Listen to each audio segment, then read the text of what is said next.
Welcome viewer, I am Murugan S.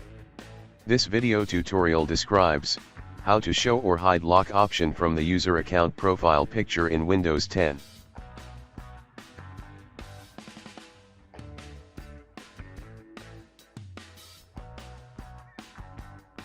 Type gpedit.msc in Windows search bar. Click Edit Group Policy.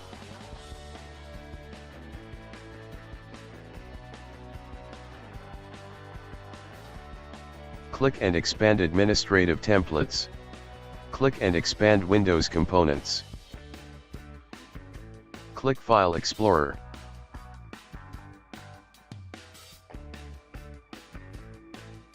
Open Show Lock in the User Tile menu. Check Disabled.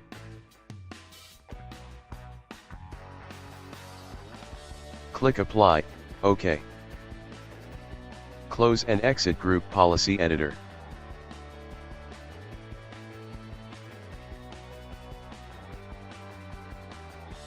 Restart your system.